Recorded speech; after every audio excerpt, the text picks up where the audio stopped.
Bienvenidos a La conquista de voces de la historia. Hoy no vamos a contar la historia de una victoria fácil y rápida. Hoy nos vamos a adentrar en una de las rebeliones más feroces y mejor organizadas que casi destruye el virreinato de Nueva España. Hablaremos de un conflicto que obligó al propio virrey a abandonar la comodidad de su palacio en Ciudad de México.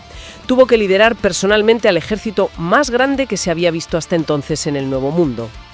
Todo comienza con un grito de guerra en náhuatl. Azcanquiema Tehual, Nigual. Ahora es tu turno o el mío. Hoy desenterramos la historia de la guerra del Mixtón. Para entender esta guerra, tenemos que irnos al origen, al germen del odio. Tras la caída de Tenochtitlan, la ambición española se desplazó hacia el noroeste, a la región que llamaron Nueva Galicia. Y allí hay un nombre que destaca por su infamia en todas las crónicas. Nuño Beltrán de Guzmán. Sí, y es que Nuño de Guzmán no era un conquistador más. Su crueldad fue, fíjate, denunciada incluso por sus propios compatriotas. Entre 1529 y 1531 lideró una campaña de terror sistemático. No buscaba alianzas, para nada. Buscaba someter a través del miedo, la tortura y la esclavitud. Atacaba por igual a poblaciones guerreras y pacíficas. Le daba igual. Y claro, tras él llegaron los encomenderos. Personajes como los Oñate o Miguel de Ibarra, que siguieron con los abusos. Y hay un hecho que parece que fue la gota que colmó el vaso. El ahorcamiento de 9 señores principales de la región por parte de las autoridades españolas. Aquí es clave entender las dos perspectivas. Para los españoles, la respuesta indígena era una rebelión, era levantarse contra el rey. Pero para los propios nativos, como argumentaría años después su líder, Francisco Tenamaxtle, era simplemente defensa natural. Se estaban defendiendo de una violencia y una opresión insoportables en su propia tierra. Y además estaba la tensión religiosa, ¿no? Claro, era palpable. Los cronistas españoles hablan de un tlátol o palabra siniestra que se extendía.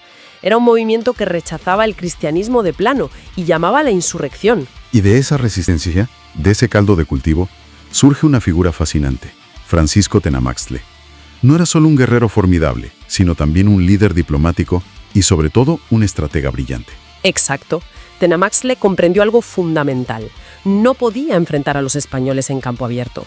Su estrategia fue lo que se conoce como el empeñolamiento. Empeñolamiento, o sea, usar la geografía a su favor. Eso es. Organizó a miles de guerreros de diversas naciones, caxcanes, zacatecos, tecuexes, en fortalezas naturales, en las cimas de cerros y peñones casi inaccesibles como el de Nochistlán, Juchipila y, el más famoso, el Mixtón. Hay que imaginar la escena. Miles de guerreros en lo alto de esas cumbres lanzando flechas y rocas, sobre soldados con armaduras pesadas que se asfixiaban bajo el calor del desierto. Claro, los primeros intentos españoles de sofocar la rebelión, liderados por capitanes como Miguel de Ibarra, fueron un fracaso absoluto. Fueron repelidos y derrotados. La rebelión, iniciada en 1541, era un éxito. La situación se volvió tan crítica que Guadalajara, la capital de Nueva Galicia, fue asediada. Desesperado, el gobernador Cristóbal de Oñate pidió ayuda a la mayor leyenda militar viva de la conquista. Pedro de Alvarado, el Tonatiu. El mismísimo Tonatiu. Y Alvarado llegó con su arrogancia característica, claro. Subestimó por completo a sus adversarios. Se dice que al ver los preparativos comentó algo como: «Con 4 gatos basta. Es vergüenza que 4 indios gatillos hayan dado tanto tronido». Rechazó el consejo de Oñate de esperar refuerzos y se lanzó al ataque del Peñol de Nochistlán. ¿Y el resultado fue? Catastrófico. Su ejército, compuesto por unos 400 españoles y miles de aliados indígenas, fue diezmado por los 15.000 guerreros liderados por Tenamaxtle. Pero lo más increíble es cómo murió. Es que no fue por una flecha ni en un duelo heroico. No, para nada. Durante la caótica retirada, el caballo de un escribano se desbocó y le cayó encima. Le aplastó el pecho. El hombre que había sobrevivido a la noche triste murió días después, el 4 de julio de 1541, por un accidente provocado por el pánico de sus propios hombres. Es increíble. Sus últimas palabras, según se cuenta, se las dijo a Oñate, que le recordó su advertencia. Ya es hecho. ¿Qué remedio hay? Curar el alma es lo que conviene. La muerte de Alvarado provocó una onda de choque en toda Nueva España. La rebelión había matado un mito. Exacto. El mensaje era claro. Los conquistadores no eran invencibles. Ahora sí, el virreinato se enfrentaba a un colapso. Si el norte caía, la propia Ciudad de México podía ser la siguiente. El virrey, Antonio de Mendoza, tomó una decisión sin precedentes. Decidió dirigir la campaña militar en persona. Él mismo. Y no lo hizo con un pequeño contingente, no. Mendoza reunió al ejército más grande que se había visto en América hasta ese momento. Unos 450 soldados españoles, artillería pesada y un contingente masivo. Hablamos de entre 30.000 y 50.000 guerreros de pueblos aliados, tlaxcaltecas, mexicas, tarascos, otomíes. Ahí está la gran ironía, ¿no? Fue un ejército mayoritariamente indígena el que se lanzó a aplastar una rebelión indígena.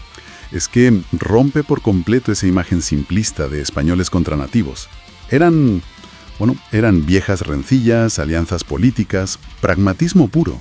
La campaña de Mendoza fue una guerra de desgaste. Asedió uno por uno los peñoles y antes leía el famoso requerimiento, ese documento que exigía la sumisión. Sí, un formalismo legal, vamos.